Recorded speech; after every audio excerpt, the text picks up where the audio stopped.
I'm very excited for today's conversation. As you know, these are two heavy hitters in the LinkedIn world, and I too have become a very, very savvy LinkedIn lover over the years. So I am going to dive right in, but I will be looking for affirmation from all of you as we chat. So I want to see some head nods. I want to hear some snaps. If you are feeling what we're saying, please, please, please respond so that we feel loved. Fabulous. Okay, so let's dive right in. DeAndre, Melanie, I'm so happy to have you both here. So from those who think LinkedIn is completely cringe to the thought leaders who have risen on the platform, everyone who is anyone is talking about LinkedIn. So what do the streets of LinkedIn really look like? Who is actually on the platform? Who's using it? Can you go first? Yeah, please. So there are 1 billion people on LinkedIn. That's a lot of people, a lot of voices, a lot of things to say. And these people are just looking for trusted views and news from brands that they trust, trusted voices, influences to help them to guide their career. I know that there are lots of opinions, and that's what I think they are, opinions about LinkedIn being cringe, but it is a matter of opinion. I think there is something special in celebrating the effort, knowing that it is very difficult to put yourself out there. Yeah. I'm sure you can attest to that as well. From a brand perspective, I think lots of brands are on LinkedIn, of course, trying to attract talent, show off their services and things like that. But specifically for those who think like LinkedIn is cringe because of things that people post, it's hard to put yourself out there. So I am in favor of celebrating the effort. I love that. DeAndre, from the creator perspective, what are you doing on LinkedIn? Like, what does the everyday interaction look like for you on LinkedIn? Yeah, so as a creator on LinkedIn, other creators that I see on LinkedIn, I think that LinkedIn has a lot of thought leaders, people who cause what I like to say, not everyone, good trouble. And good trouble are things that move our society forward and push conversations that we're not usually having. So for myself, for example, talking about Gen Z in the workforce, right? And how we interact with the workplace culture different than other generations do. And I think that is the type of things, and when you say the streets of LinkedIn, that's what I'm starting to see new to the streets on LinkedIn. I'm really getting LinkedIn out of this, as I think we see it, especially as a young generation, or how I once saw LinkedIn as a very stuffy environment. It's very, I'm doing this internship at this company, or I'm doing this, and getting it more into, well, let's do some storytelling. Let's discuss things that we don't necessarily discuss on a day-to-day. And to your point, that sometimes can be looked at as cringe or scared to put yourself out there. So, yeah. I love it. I love it. And you touched on a really good point, right? So the transition of conversation from that overarching, I just got a new job, yay me, pat me on the back, to, okay, what are we actually seeing in these corporate environments, right? Like, how are we interacting with our supervisors? LinkedIn, when it first came to be, and I think for a long time afterwards, was very much a job search site. Sure. Right? Mm-hmm. That's why people gravitated towards it. And then once you got your dream job, you never logged in again. Right? I know I spent 7 years with an inactive LinkedIn page before I was like, okay, let me see what people are doing on this. Right? So who is LinkedIn actually for? And is it still predominantly a job search site? Or are we seeing it organically transition into something else? So I think calling LinkedIn a job search site is like calling Amazon a bookstore, right? There is so much more than that on the platform. That is one of the reasons people come to the site. But hopefully you're not the type of person that's always looking for a job, right? And hopefully. Hopefully. I hope that for all of you. I know there are not that many social media jobs out there, so hope you hold on to yours. But people are there because they want to learn, they want advice to grow their career, they want to connect with people, be inspired by people. So I wouldn't say that it is just a job search site. There are plenty of other reasons to come. And then when you talk about things like success, and success can mean different things to different people, of course, but I think about small business owners who are exclusively posting to build it, LinkedIn, trying to build their following. And because of that can generate like actual real revenue, right? We have seen so many stories about people who are, driving $500,000 in revenue, launching their small business in the first year because they're using LinkedIn organically just to grow that following, right? And so I think that there's more also than just like posting. There's more than just jobs, right? Yeah. I think there are networking opportunities as well that I don't necessarily see on other platforms. I'm sure all of you have seen lots of posts from people who have been laid off over the last few years and things like that. And I love when people are so vulnerable and post about that, and then the comments are flooded with people offering love and support and introductions and those kinds of things. Those are the kinds of things I think that make LinkedIn really special. I love it. I love it. I can add to what I think makes LinkedIn special too. And speaking from a personal experience, I was one of those people that LinkedIn is a job place. That's, I think that's just what a lot of people think. Yeah. But when you actually get on a platform and you actually are utilizing it and learning more about it and learning about all of LinkedIn's capabilities is where you really start to see the magic. I'll talk about when I started my consultancy agency. It was new to me. I didn't go to school for consulting. I didn't have a background in that. I hopped on LinkedIn Learning, took so many courses in regard on LinkedIn Learning. And then, just seeing I can't remember the name of it, but there's this thing now on LinkedIn where you can have conversations about certain topics, and then other people who are collaborative articles. Collaborative articles, that's what it is. Yeah. And even that is another thing on LinkedIn where, it allows you to continue to learn. So on top of, okay, you can find a job, you can connect and network, but you can also learn a lot on the app, which I don't think that is talked about enough. And not even just learn from certain skills, but also soft skills, which are very important, especially as a creator and as a professional as well. So from trusted teachers and trusted voices, professionals as well. I think that's the difference, because you can learn anything on from the internet, but I think we have that one. That's fabulous. And I really, really love how you both touched on just the differences and nuance and how LinkedIn can be used, right? Because not everyone has to be a creator on LinkedIn. No. And not everyone has to simply be on LinkedIn to consume, right? You can be there to consume knowledge. You can be there to share knowledge. You can be there just to lurk. And as we know, 90% of LinkedIn is people lurking, right? But we need lurkers too, right? We love the lurkers. I'm a lurker sometimes, to be honest. Same. It's necessary.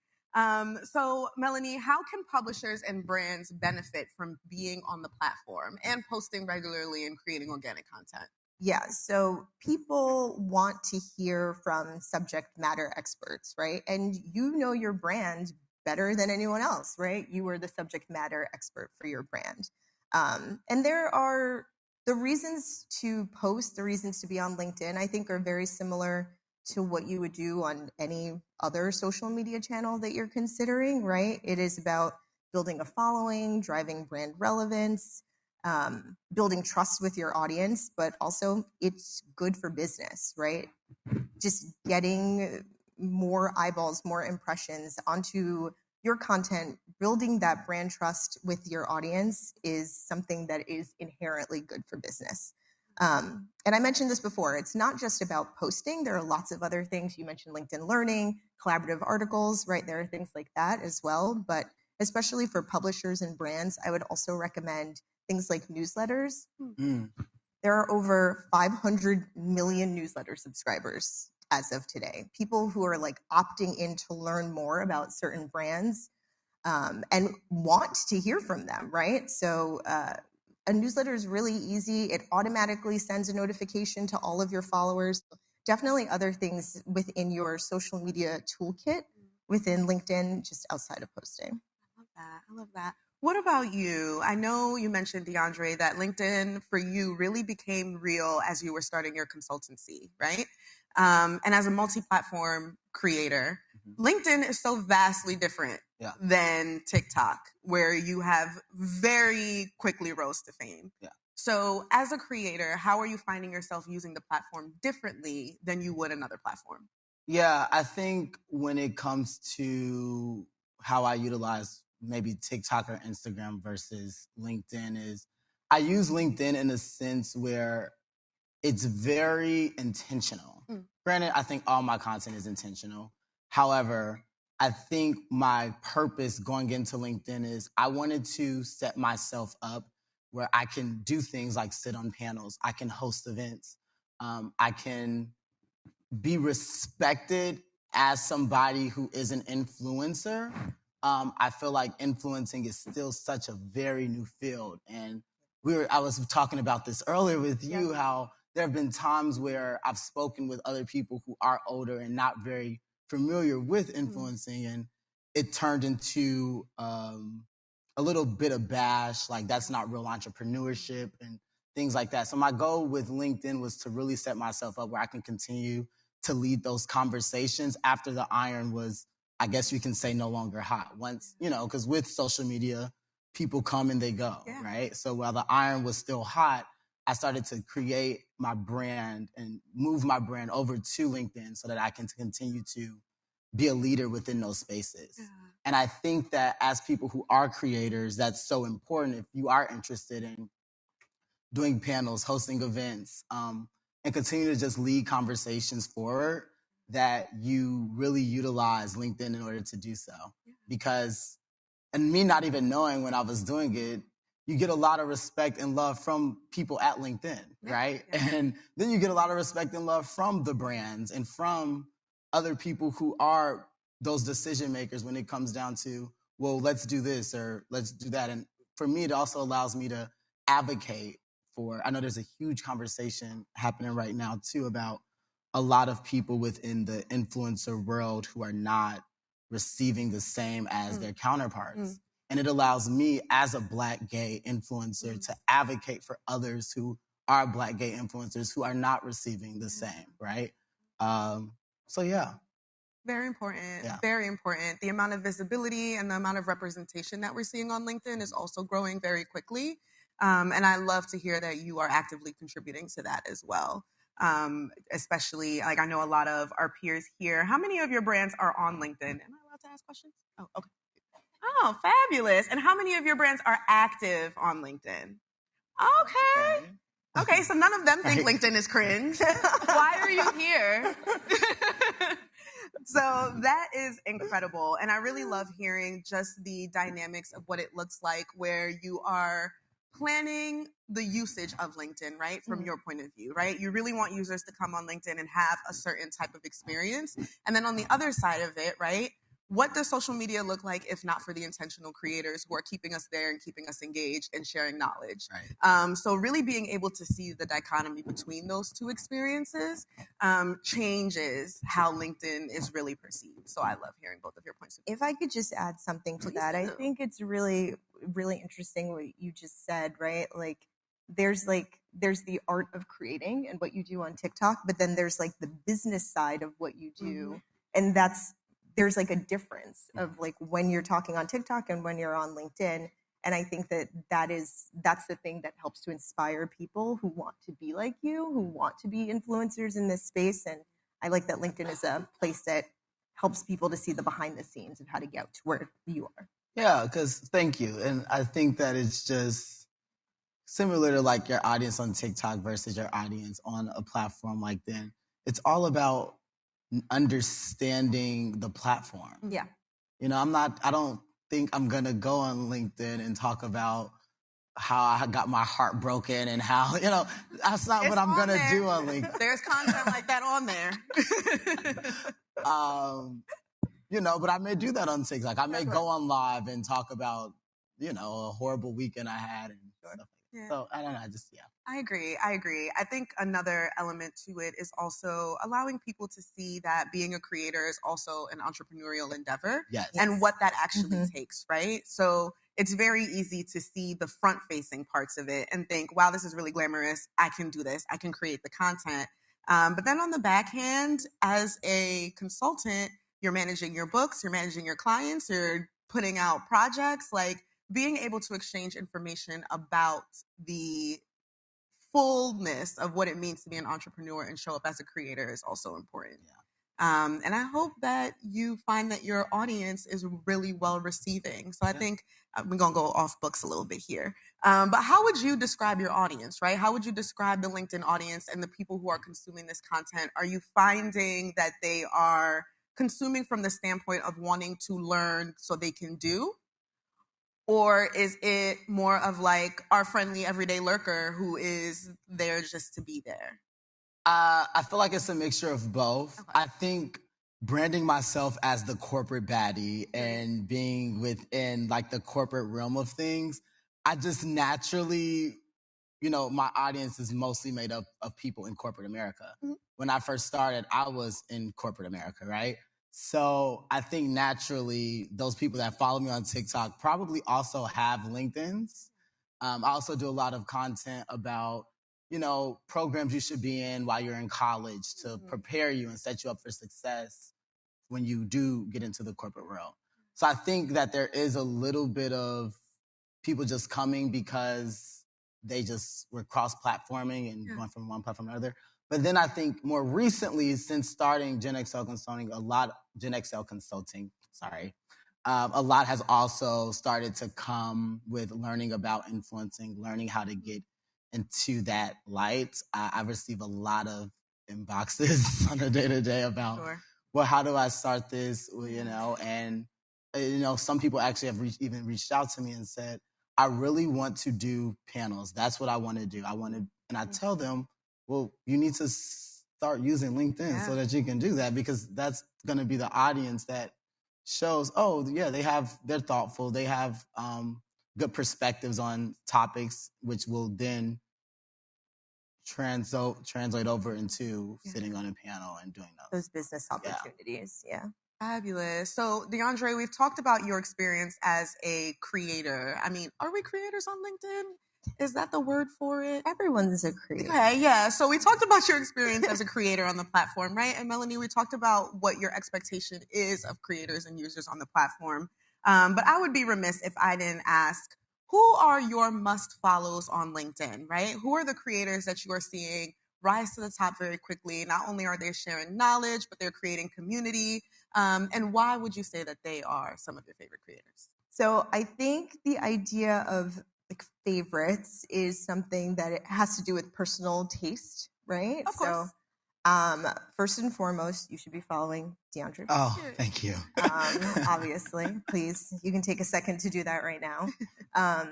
I am interested in lots of different things. I don't know if we were talking about this backstage, but I was sharing that I was like a biology major and I thought I was going to be a doctor. And here I am at Social Media Week. So I'm really interested in things like science and STEM. So I follow Tarika Barrett from Girls Who Code, one of my favorites. I also follow this woman, Casey Lewis, who talks about youth consumer trends, because I'm obsessed with what is Gen Z doing, what is Gen Alpha doing, what are they doing in Sephora all the time, right? So I love to stay up to date as to what these future generations are doing, because they're the next people to come to the platform. And then I also love to follow this guy named Matt Navarra. He talks a lot about social media trends in a very like humorous way. But I think a lot of the people that I follow, it is to inspire the work that I do, to shape the work that I do. So it's truly through that lens for me. It's funny you say that, because mine is on a completely different way in which the people I follow and personal the people taste. It's very different. And it's not even just for me. I'm following the brands. Okay. I want to know, what brands are doing, like what brands are doing, and that I would be interested in, and seeing how can I, if this brand was to ever reach out to me, or if I was to ever reach out to them, how can I get myself involved? So that's more so of the way I look at it. I don't want to brand name drop, so but yeah. So mine is more so brands that I'm following, and then also I get a lot of inspiration specifically on my content around Gen Z from trends within the news that are happening with Gen Z. Mm-hmm. So following like a lot of different news outlets in order to really keep up on those trends so that I can stay privy to the streets, as you said, to the you gotta LinkedIn always streets. keep an ear onto the streets, okay? And the LinkedIn streets are always very active. I love that word, the LinkedIn streets. And I will add that Adweek's biggest social platform is actually LinkedIn as well. So I love that we also talked about just the diversity of opportunities that you can get on LinkedIn, right? It's not just a place where you can get jobs, opportunities to be on panels. I know that's how I got this opportunity. So if you are not on LinkedIn, if you're not following Adweek, you should definitely become one of their 1.3 million followers on the platform. Just saying. Okay, so I think this is the perfect time to talk about why anyone who is not on the platform yet should be getting on the platform in the future. Okay. Where is LinkedIn going? What can we look forward to in the future? Any new features? I love being the first one to hear about things coming down. Ooh, me too. Let me know. Break the news. Okay. Everyone's got their pens out. Spill the tea all over the floor. I don't think I'm going to be breaking anything here, but Gen Z is entering the workforce, right? For the very first time. This is it. Gen Z is coming, right? And Hi. Welcome. It's fun out here sometimes. But LinkedIn is really preparing for the next 1 billion members, right? And knowing that Gen Z will be the largest portion of the workforce in just a few years, I think we really want to make sure that the platform is going to show up in a way that remains useful and relevant for these new groups of professionals that are coming in. So we are making really big bets with AI. I'm sure that's not a surprise to you, right? AI is the thing. Specifically within LinkedIn Premium, we are investing in AI to help job seekers find their dream job faster, match with the things that you say. Just like you were talking about, DeAndre, like, are my interests aligned with this brand, right? It's the same thing for job seekers. You want to be at a place where you feel comfortable, that you feel like is the right fit for you. We have a video that we'll show in a second related to this. And exactly to your point, for 7 years, you were non-active because you were happy in your job. So for people who are feeling comfortable in their job, feeling comfortable is great, but we want you to feel confident. And so there are AI features to help you to feel even more confident in your job, in your career, as you look to what's next. AI is changing the world of work, and LinkedIn wants to be there to help you through it. I love the AI feature where it can make your bio for you. I was like, oh yes, this is good. This is good. This is good. I like it. I love it. And I think if you are on LinkedIn, you're probably seeing AI show up in a lot of places. Exactly. The bio feature, you're seeing it show up under posts where the post can be summarized on your behalf. You can use AI to find out background on the poster. It is an exceptional feature. I love it. Yeah. You're well versed. I am deep in the LinkedIn streets, okay? I have learned. I even have to say it. To always stay active on LinkedIn. No matter how much you love your job, it's definitely a great place for you to cultivate not only as a professional, but also in your current role. Yeah. So how do you both suggest people get started on the platform? Like, what would be the first thing that I should do? If I want to be a content creator, if I don't want to be a content creator, where do I start? I'll say, I think the best way to start on the platform is really just, this sounds so, I say this, but I'm going to explain why I say this. To really just start. Period. And the reason I say just start is because we tend to overthink things a lot. And when look you at me in my eye, like, you know, I'm an overthinker. But when we overthink, like, we psych ourselves out of doing stuff. When we just do, you never really know or realize. Like, when I just started, I didn't realize that so many people would respond so well to what I was doing. And we may have certain thoughts or certain things that we want to get out and certain things that we want to share, and we don't even realize that so many other people are thinking these same exact thoughts, and you're going to be the person to lead that discussion. So when the best way to start is to really just start. Like, please get out of your head. I'm telling you, like, being in your head is going to be the worst thing, but it's easier said than done as Yes, well, you it know. is. But No, you're right. It is. You hit the nail right on the head. I would, and I'm going to take this from the brand perspective, right? Those people like you in the audience Yeah. who are social media managers, just like the way that you would launch on any channel, Yeah. I think it's very similar, right? You do an audience analysis, understand what your audience wants from you on this platform that they're not getting anywhere else, Yeah. right? Maybe take a look at your competitive set to see what they're doing for some inspiration. And then use those things to define your social strategy. And kind of like what DeAndre was saying, it's like test, optimize, just keep doing it, keep posting, and you'll find that right mix for you. And your audience, as you start to build your audience, they will help lead you in a direction in which you should be going. 100%. They will tell you the truth.